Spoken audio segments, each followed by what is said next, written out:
Hello students, मैं Prateek Gaur have good online classes में आपका स्वागत करता हूं। तो परसेंटेज हमारी सीरीज़ चल रही थी, इस पे हम बात करते हैं। आज हम जो बात करेंगे थोड़ा सा यूनिक टॉपिक है, उसको देखते हैं। काफ़ी कम बच्चों ने इसके बारे में जाना है। देखिए, अगर मैं आपको कहूँगा कि मान लीजिए कॉस्ट प्राइस यानी किसी चीज़ की वस्तु, या एक सीधी सी भाषा में समझते हैं इसको। अगर मान लीजिए 2 रुपये की चीज़ को आप 3 रुपये में बेचेंगे, हिंदी में इसको हम बोल देते हैं क्रय मूल्य और इसको बोल देते हैं विक्रय, जबकि इंग्लिश में ये होता है हमारा SP और ये होता है हमारा CP। तो 2 रुपये की चीज़ अगर यदि हम 3 में बेचते हैं तो हम ये पाते हैं कि हमने 1 रुपये का मुनाफा कमाया, 1 रुपये का लाभ यानी कि प्रॉफिट कमाया। तो 1 रुपये का प्रॉफिट एंड लॉस किस पे निकाला जाता है? तो आपको पता है हमेशा कॉस्ट प्राइस में, कंपैरिजन में कॉस्ट प्राइस से करूँगा कि मैंने 1 रुपये कमाया 2 पे। तो 1 रुपये कमाया मैंने 2 पे, तो कितना आ जाएगा मेरे पास उत्तर यहाँ पे? 50%, 50%। अब जो मैं आपको चीज़ बताने जा रहा हूँ, गौर से देखिएगा उस चीज़ को। मैं ये कहना चाह रहा था, यदि 20 से 30 कर देता मैं उस वैल्यू को, तो यहाँ पर 10 पे 20 कमाता, ठीक है, यानी 20 पे कितना कमा देता है यहाँ पे मैं 10 रुपये कमाता, तो भी उत्तर कितना आता? 50%। हालांकि आप एक चीज़ देख पा रहे हैं कि पहले मैंने किया था 2 से 3, यानी मैंने 1 रुपये बढ़ाया था, यानी 1 रुपये का प्रॉफिट लिया था। यहाँ पे मैं कितने रुपये का प्रॉफिट ले रहा हूँ? 10 रुपये की। वैल्यूज़ तो तीनों चेंज हो रही है, यानी कहने का मतलब मेरा ये है, पहले यहाँ पे 2 था, यहाँ पे अब 20 है। पहले 1 का लाभ कमा रहा था, अब मैं यहाँ पे 10 का लाभ कमा रहा हूँ। पहले मैं 3 रुपये में बेच रहा था, अब मैं 30 रुपये में बेच रहा हूँ। तो मैं ये आपको कहना चाह रहा हूँ कि वैल्यूज़ तो चेंज हो रही है, लेकिन परसेंट में आंसर अभी भी वही आ रहा है। ठीक है, वैल्यूज़ चेंज हो रही है लेकिन परसेंट में आंसर अभी भी वही आ रहा है। अब ऐसा क्यों हो रहा है, उसको जानने की कोशिश करते हैं। तो देखिए, समझते हैं इस चीज़ को, उस चीज़ को समझते हैं। अब मैं दोनों एग्जाम्पल को पैरेलल लेके चलता हूँ। ठीक है, मैंने यहाँ पे क्या करा था, 2 की चीज़ 3 में बेची थी और 1 का लाभ कमाया था। 1 का लाभ 2 पे कमाया था तो 50 आ गया था। फिर मैंने क्या करा था, 20 की चीज़ मैंने मान ली थी और मैंने 30 में बेचा था और 10 का लाभ कमाया, यानी 10 रुपीज़ का प्रॉफिट कमाया। तो मैंने पाया 10 कमाए मैंने 20 पे, तो मैंने कितना कमा लिया? 50% कमा लिया। परसेंट में आंसर बोथ साइड सेम आ रहा है, इक्वल आ रहा है, लेकिन वैल्यूज़ इनकी अलग अलग में हैं, वैल्यूज़ इनकी अलग अलग है। अब ऐसा क्यों हो रहा है, क्या वजह है कि ऐसा हो रहा है? अब देखिए, उस पर हम बात करते हैं। ये 2, 3, 20, 30 ये नंबर नहीं, इसको हम बोलते हैं एब्सोल्यूट वैल्यू। इसको हम बोलते हैं एब्सोल्यूट वैल्यू। हिंदी में इसको कहा जाता है निरपेक्ष मान, निरपेक्ष मान।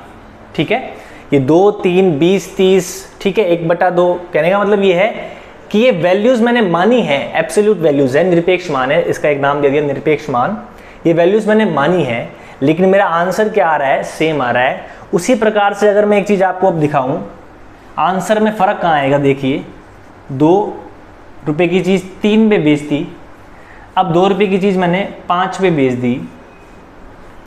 ठीक है, मैंने यहाँ पे 1 कमाया, आप कहोगे आपने 1 कमा दिया तो 50% आपने प्रॉफिट यहाँ पर कमा लिया। यहाँ मैंने कितना कमाया? मैंने यहाँ पर 3 कमाया, कितने पे? 2 पे। ये प्रॉफिट दिखा रहा है प्लस का साइन, तो आपको पता है यहाँ कितना आ जाएगा। आप परसेंट में यहाँ पे चेंज करेंगे तो कितना आ जाएगा? तो आप पाएंगे 100% से भी ज़्यादा, यानी कि 150% का प्रॉफिट हो गया। आप कर लीजिए इसको, 3/2 गुणा में 100 करते हैं आप, 50 गुणा में 3 कितना आता? 150% का लाभ मैं यहाँ पर कमाता। ठीक है, समझ पा रहे हैं इस बात को? 150% का लाभ मैं यहाँ पर कमाता, 3 रुपये कमाता 2 पे। तो मैं आपको ये बताना चाह रहा था। अब यहाँ पर आंसर अलग अलग आ रहे हैं, यहाँ पे 50% आ रहा है, यहाँ पे 150% आ रहा है। ठीक है, वैल्यूज़ यहाँ पर भी चेंज थी जैसे यहाँ पर चेंज थी, लेकिन यहाँ सेम क्यों आ रहा है और यहाँ पर अलग अलग क्यों आ रहा है, उसकी हमें आज बात करनी है। तो देखिए, उस पर बात करते हैं, ऐसा क्यों हो रहा है उसको देखते हैं। आप फर्स्ट एग्जांपल में देखिए, क्या इन दोनों में कुछ कॉमन है? यदि मैं नंबर्स का एब्सोल्यूट वैल्यू का रेशियो निकालूं तो आप कहोगे रेशियो कितना आ रहा है यहाँ पे 2:3। उसी प्रकार से जब मैं यहाँ 20:30 लेता हूँ तब कितना आता है, तब मेरे पास उत्तर निकल के वही आता है जो यहाँ पर आ रहा है 2:3।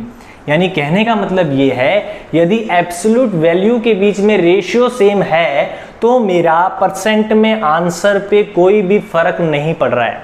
मैं एक बार फिर कहता हूँ कि अगर इनके बीच में रेशियो सेम है, यानी 2:3 यहाँ पर भी था, 2:3 यहाँ पर भी था, वैल्यू की बात नहीं कर रहा मैं, रेशियो की बात कर रहा हूँ। अगर रेशियो सेम है तो परसेंट में आंसर भी क्या आ रहा है, सेम आ रहा है। जबकि थर्ड केस जो हमने लिया था, 2 की चीज 5 में बेची थी, तब इनके बीच में रेशियो सेम नहीं था, तभी शायद आंसर, मैंने 3 कमाया था 2 पे, आप इसी प्रकार से निकाल सकते थे। ठीक है, तब मेरा आंसर कितना आ रहा था 150%। इसलिए मेरा आंसर चेंज आ रहा था क्योंकि एब्सोल्यूट वैल्यूज के बीच में रेशियो क्या नहीं था, सेम नहीं था। वही मैं आपको कहना चाह रहा हूँ। ठीक है, तो ये आपने आज सीखा।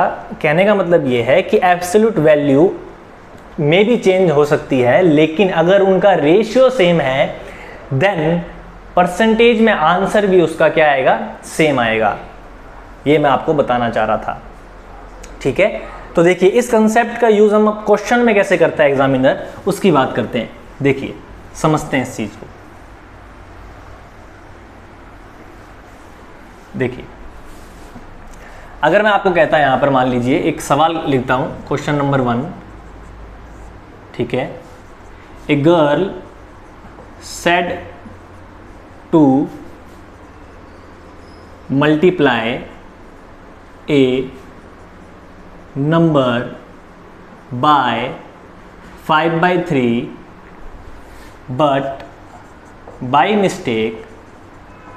but by mistake she multiply that number by 3/5। ठीक है, अगर हम इसको 2 तरीके से करेंगे, एक जो आपका सबसे चहीता तरीका है x मानकर वो, और एक समझदारी वाला तरीका, दोनों हम लगाएंगे। ठीक है, मैं इसकी हिंदी कर देता हूँ सवाल की। एक छात्र को कहा गया किसी संख्या को 5/3 से गुणा करना है, लेकिन गलती से उसने उस संख्या को 3/5 से गुणा कर दिया। तो अब आगे ये क्या पूछ रहा है, find the percent error in the result. ठीक है, तो ये कह रहा है कि उत्तर के प्रतिशत में जो भी अंतर आएगा, एरर आएगा, त्रुटि आएगी, उसे हमें निकालना है। ठीक है, तो देखिए करते हैं इसको, सवाल को 2 तरीके से हैं, दोनों समझते हैं।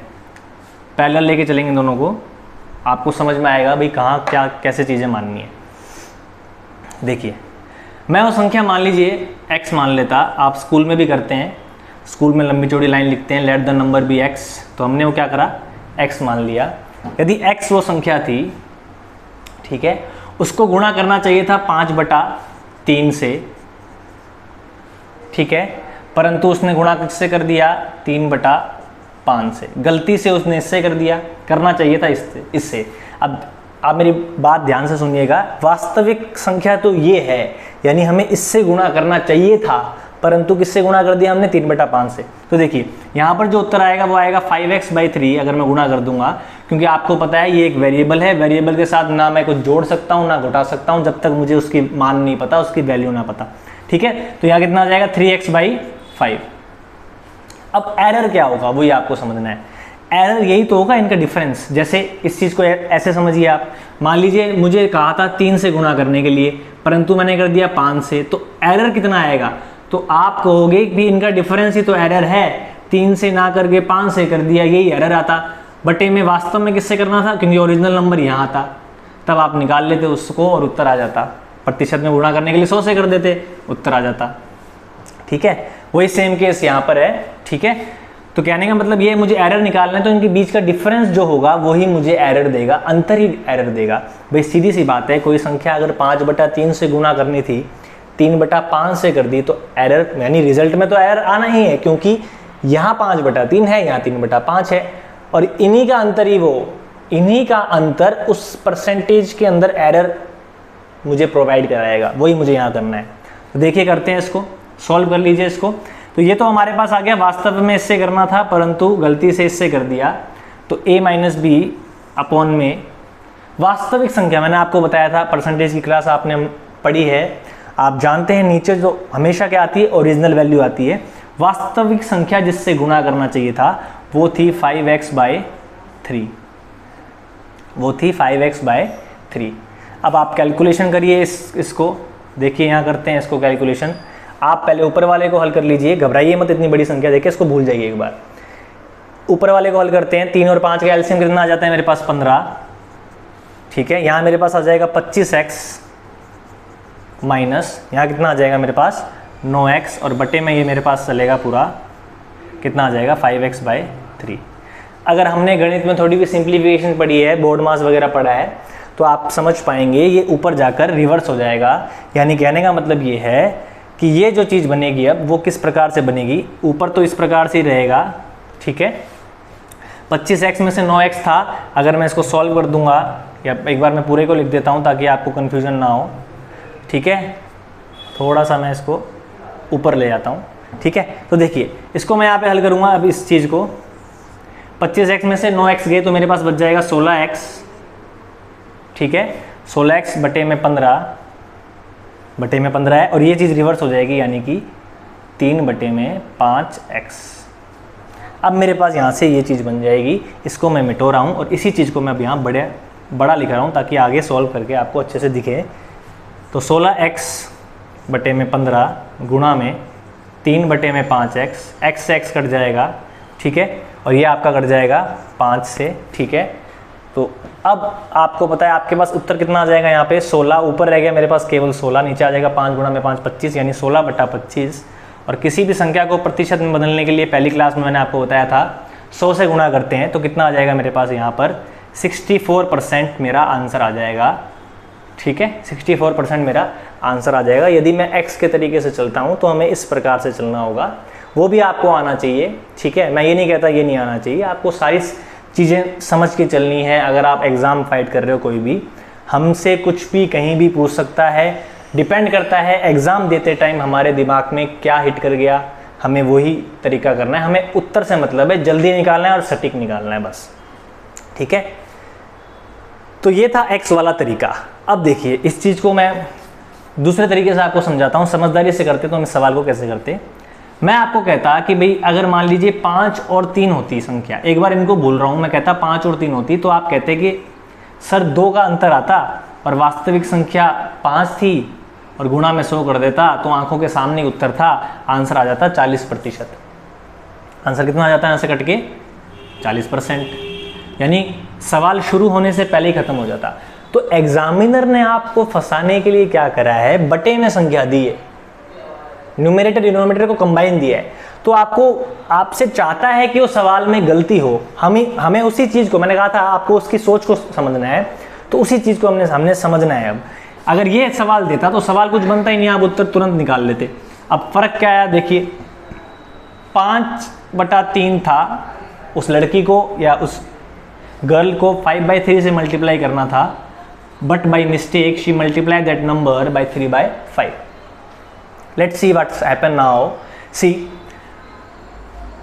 अब मुझे जो दिक्कत पैदा कर रही है वो डिनोमिनेटर में जो संख्याएं हैं वो दिक्कत पैदा कर रही है। मैंने अभी आपको बताया था अगर 5 और 3 होता तो फर्क नहीं पड़ता, मैं 2/5 कर 40% उत्तर निकालता और आगे बढ़ता, लेकिन यहाँ पर बटे में संख्या आ रही है, ये चीज़ मुझे दिक्कत पैदा कर रही है। और आपको पता है इस चीज़ को यदि मुझे हटाना है तो मुझे क्या करना पड़ेगा, ऐसी संख्या ढूंढनी पड़ेगी जो 3 से भी कटती हो और 5 से भी कटती हो, यानी इनका एलसीएम, प्रोफेशनल लैंग्वेज में बोले तो इनका एलसीएम मुझे ढूंढना पड़ेगा। तो 3 और 5 का एलसीएम कितना आ जाएगा मेरे पास 15, तो मैं यहाँ 15 से गुणा कर दूं दोनों साइड, LHS RHS में कर रहा हूँ तो कोई फर्क नहीं पड़ेगा। यहाँ से ये चीज़ कट जाएगी, कितना आ जाएगा 5, यहाँ से ये चीज़ कट जाएगी, कितना आ जाएगा आपके पास 3, 5 गुणा में 5 कितना बनता है 25, और यहाँ कितना बन जाएगा 9। कुछ आपको देखा सा लग रहा होगा, देखिए 25 और 9 से घटा के हमें 16 मिला था, वही मैं आपको चीज़ समझाना चाह रहा हूँ। और बटे में किससे गुणा करना था, बटे में अब वो संख्या क्या बन गई 25, बटे में संख्या, क्योंकि मैंने उन डिजिट्स को ही चेंज कर दिया, मैंने 5/3 3/5 नहीं माना, मैंने 25/9 माना है उन संख्याओं को। वो संख्या अब क्या रहेगी 25 और 9, अब कोई दिक्कत नहीं है, 25 और 9 अब मैं आराम से निकाल सकता हूँ। मैं कहूँगा डिफरेंस, तो आप कहोगे ये डिफरेंस है, बटे में वास्तविक में किससे करना था, 25 से करना था, क्योंकि 5/3 से करना था। तो 25 गुणा में यहाँ कितना आ जाएगा 100, इसको आप हल कर देंगे तो आपके पास कितना आ जाएगा यहाँ पर 16/25 गुणा में 100, यानी मेरे पास उत्तर बन जाएगा यहाँ पे 64%, और शायद यही आ रहा था। आप देख सकते हैं ये रहा आंखों के सामने। ठीक है, तो आप समझ पा रहे होंगे कि एग्जामिनर आपको कहाँ फंसाना चाहता था, और मैंने आपको बता दिया कि हाँ वो यहाँ फंसाना चाहता था, यहाँ से हम निकल जाएंगे बचकर। अगर कहने का मतलब ये है बटे में संख्या होगी तो मैं कोशिश करूँगा उसको बटे में ना रखकर उसका एलसीएम लेकर उनको चेंज कर दूं वैल्यूज़ को। 5/3 को मैं 25 मैंने बना दिया, 3/5 को मैंने 9 बना दिया।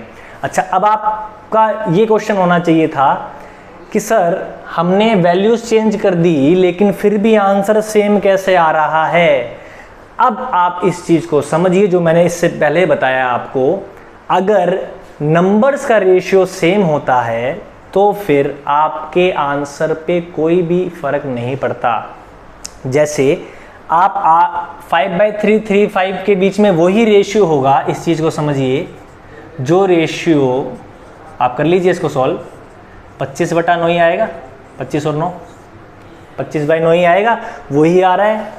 कहने का मतलब ये है 50/18, मेरी बात को समझिए, 50/18 तो भी वही आएगा क्योंकि रेशियो सेम है, मैंने 2 से गुना कर दिया हर जगह। 75/27 तो भी सेम है।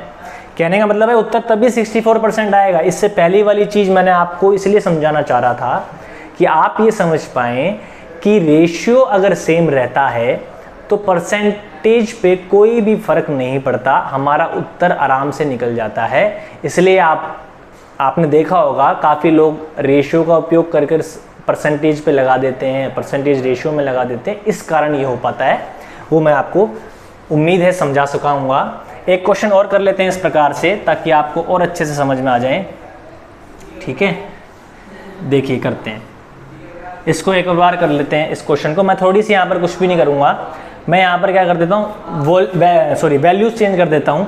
यहाँ पे मैंने कर दिया 6/5, यहाँ पे मैंने क्या कर दिया 6/5, और यहाँ कर दिया 5/6। अब आपको पता है क्या करना है, आप आराम से उत्तर निकाल सकते हैं। आपको पता है कि 6/5 था और 5/6 से गुणा करना चाहिए था। ठीक है, इस सवाल को थोड़ा और वो कंफ्यूज कर सकता है इस सवाल में, वो बताऊंगा मैं कैसे। आपको अब पता है कि 5 और 6 का एलसीएम 30 आ जाएगा, दोनों साइड आप 30 से गुणा करते हैं। ये कैलकुलेशन आपकी इतनी फास्ट होनी चाहिए, दिमाग में होनी चाहिए। तो आपके पास कितना आ जाएगा यहाँ पर 36, और यहाँ कितना आ जाएगा आपके पास 25, यानी मैंने उन दो संख्याओं को बदल दिया, 36 से गुणा करना चाहिए था, 25 से कर दिया। इनका डिफरेंस कितना आ गया मेरे पास 11, 5 और 6 कितना आ गया 11, 11/36 गुणा में 100, क्योंकि वास्तविक संख्या 36 ही है, इससे गुणा करना था, वास्तविक संख्या नीचे आती है, ओरिजिनल नंबर हमेशा नीचे आता है। मैं इसको यहाँ पे सॉल्व कर देता, 4 से भाग करता 9, 4 से भाग करता 25, 25 को 11 से करता 275 बटे में 9, ये आ जाता 30 से ही 5/9% उत्तर। ठीक है, तो आप ये देख पा रहे हैं कि सवाल किस प्रकार से चेंज होता। ठीक है, तो ये हमने देखा कि रेशियो अगर सेम है तो मेरे आंसर पे कोई फर्क नहीं पड़ेगा। आप कोई भी संख्या मान लीजिए, आप 72-50 मान लीजिए, तो भी उत्तर 30 से ही 5/9 ही आएगा। यही मैं आपको समझाना चाह रहा था। अब आगे बात करते हैं कि इस सवाल को और खतरनाक कैसे बना सकता है और डेंजरस कैसे बना सकता है, क्या इस पे क्या मॉडिफिकेशन वो कर सकता है, उस पर बात करते हैं। देखिए,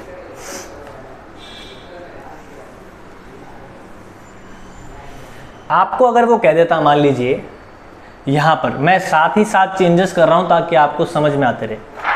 आपको मान लीजिए कह देता मल्टीप्लाई की जगह यहाँ पर, मल्टीप्लाई की जगह यहाँ कह देता आपको डिवाइड, दोनों साइड कह देता आपको यहाँ पे डिवाइड, और यहाँ पर संख्याएं चेंज हो जाती, यहाँ पर फिर हो जाती 5/6 और 6/5।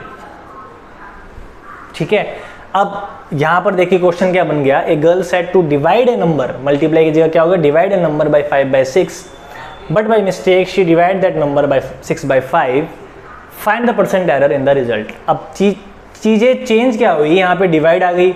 अब मैंने आपको बताया मल्टीप्लिकेशन का, आप मान लीजिए क्वेश्चन मान लीजिए एग्जाम में आ गया तो आप कहते सर ने तो हमें बताया नहीं। ये बताने वाला क्वेश्चन ही नहीं है, ये समझदारी पे क्वेश्चन है। समझदारी पे कैसे, मैं आपको बताता हूँ। देखिए, आपको पता है कि अगर डिवाइड का उल्टा आपको पता है गुणा होता है। जैसे ऐसे समझ में नहीं आया होगा आपको, मैं समझाता हूँ। जैसे अगर मैं कहूँ 5 को 1/2 से गुणा करना है, भाई इसका मतलब यही तो है 5 को 2 से भाग करना है। यानी कहने का मतलब क्या हो गया, कहने का मतलब ये हुआ कि इस चीज़ को समझिए आप। अगर मैं कहता 5 इंटू या 5 डिवाइड बाय 4/5, ठीक है, 5 डिवाइड बाय 4/5, इससे अच्छा समझ में आएगा। तो इसका मतलब यही होता, 5 ऊपर चला जाता। तो मैं इस चीज़ को ये ही लिख सकता हूँ कि 5 गुणा में 5/4 वही तो आ रहा है, वही सेम चीज़ तो आ रही है। यानी मैंने क्या करा, मैंने ऑपरेशन यानी कि ऑपरेशन सिंबल को बदला, भाग से गुणा कर दिया, तो संख्याएं भी पलट गई, नीचे वाली ऊपर, ऊपर वाली नीचे, अंश हर अंश, न्यूमरेटर डिनोमिनेटर, डिनोमिनेटर न्यूमरेटर। तो वही चीज़ मैं आपको यहाँ समझाना चाह रहा हूँ कि अगर डिवाइड है, ठीक है, अगर डिवाइड है तो 5/6 है, डिवाइड है। अगर मैं इसी चीज़ को चेंज करूँ, अगर गुणा होता तो 6/5 होता। उसी प्रकार से मैं करूँ, यहाँ डिवाइड 6/5 है तो गुणा होता तो 5/6 होता।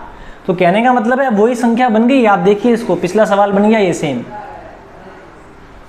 यानी 6/5 से मल्टीप्लाई करना हो या फिर 5/6 से डिवाइड करना हो, बात एक ही है। पिछला सवाल देखिए आप, सेम है डिट्टो। तो आपको समझ में आएगा बात एक ही है, इसका उत्तर वही आएगा 30 से 5/9, क्योंकि वही सेम कंसेप्ट आ गया। ठीक है, ठीक है, समझ पाए उस बात को। तो चेंजेस कहाँ आए, चेंजेस जहाँ हैं वो मैंने आपको बता दिया। उम्मीद है आप समझ पाए होंगे।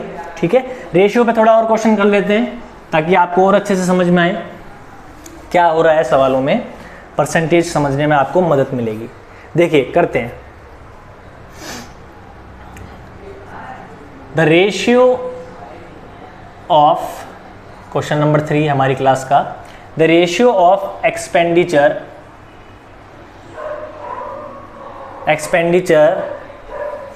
And saving is 3:2। हिंदी में अनुवाद कर देता हूं। बचत और खर्चे का जो अनुपात दिया है वो दिया है 3:2, 3:2। if income is increases by 16% and expenditure is increases by 8%, then find the percent change in saving. मुझे बचत में आए हुए बदलाव को प्रतिशत में निकालना है। ये कह रहा है कि आय जो है वो 16% से बढ़ गई, खर्चा है मेरा 8% से बढ़ गया। तो इस सवाल को हम देखते हैं। रेशियो यहाँ पर इस्तेमाल हुआ है, तो कहने का मतलब है मैं आपको जो समझाना चाह रहा हूँ अब आपको कुछ अच्छे से समझ में आएगा। क्वेश्चन की लैंग्वेज में समझाने की कोशिश करता हूँ। एक्सपेंडिचर और सेविंग मुझे दिया है 3:2। तो आपको पता है मुझे परसेंट में बढ़ाना है। 8% 16% है, परसेंट का मतलब 16/100 है। यानी 100 के मल्टीपल में चीज़ों को लेके चलूँगा तो मेरे लिए कोई दिक्कत नहीं होगी। तो मैं यहाँ पे 100 के मल्टीपल में लेके चलता हूँ। आप ऐसा नहीं 600 400 भी ले सकते हैं, लेकिन रेशियो चेंज नहीं होनी चाहिए। मैंने आपको बताया क्योंकि रेशियो सेम रहते हैं तो परसेंट में आंसर क्या आता है, सेम आता है। तो एक्सपेंडिचर अगर किसी का 300 है, सेविंग अगर 200 है, तो आप कहोगे, मैं कहूँगा इनकम कितनी होगी, तो इनकम उसकी हो जाएगी 500। भाई 300 खर्चा कर देता है, 200 बचा लेता है, तो उसकी कुल आय कितनी हो जाएगी, 500। अब जो सवाल में कह रहा है वही बात करते हैं। इनकम बढ़ गई 16%, 16% से इनकम बढ़ गई। ये अब आपको समझ में आएगा। 16% बढ़ाना आसान हो गया क्योंकि 16/100, यानी इसको मैं इस प्रकार से लिख सकता हूँ, 2 0 से 2 0 कैंसिल हो जाएंगे, 16×5 80, यानी डायरेक्ट मुझे 80 रुपये बढ़ाने हैं। तो अब कितनी उसकी इनकम हो गई, 580 रुपीज़। ठीक है, और एक्सपेंडिचर कितना बढ़ रहा था, 8%, बटे में 100 से 100 कट, यानी 00 से 00 कट जाएंगे, 8 या 24 यहाँ पे बढ़ जाएंगे, तो आपके पास आ जाएगा 324। अभी मैं आपको बताऊंगा एग्जाम में भी कैसे करना है सवाल को। अब आप एग्जाम में क्या करते हो, एग्जाम में आप ये देखते हो, ठीक है। अब आप देखो इनकम 580 हो गई, ठीक है, और एक्सपेंडिचर 324 हो गया। इसमें से यदि आप माइनस करोगे, यही तो करोगे, 580 में से आप 324 माइनस करोगे, खूबसूरत सा चित्र बनाते हो आप वहाँ पे। ये कैलकुलेशन आपको इतनी फास्ट करनी है कि ये सब चीज़ें वहाँ ना करनी पड़े, आपके पास यहाँ आ जाएगा ये 256। डायरेक्ट आपको निकालना आना चाहिए। जैसे अगर मैं इसको 330 मान लेता और ये 580 रहने देता, मैंने 6 नहीं माना अभी, 330 मान लेता इसको और 580 मान लेता इसको, तो 330 से 530 200 चलता, 330 से 530 में 200 चलता और 530 से 80 तक जाता, तो मैं कितना चलता, 50 और 250 चल देता, और 6 मैंने कम माना था, 6 जोड़ना पड़ेगा, 256 चल लेता। आप इस प्रकार से भी निकाल सकते थे, ठीक है। तो कहने का मतलब ये हर चीज़ को आप छोटा कर सकते हैं। तो अब जो सेविंग होगी मेरी इतनी होगी 256, मैंने अभी निकाला।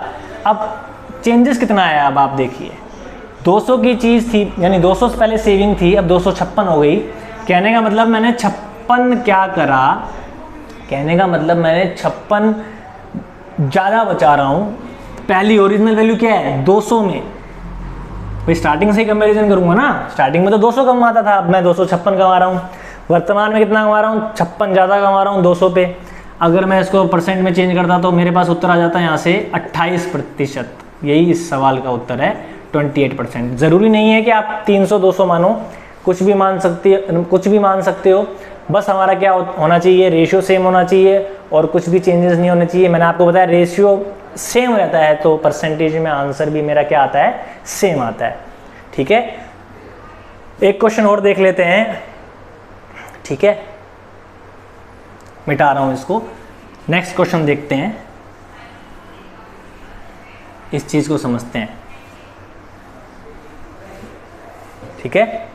Question number 4, a man saves 4,500 rupees लिख देता हूँ, 4,500 रुपीज़ फ्रॉम हिज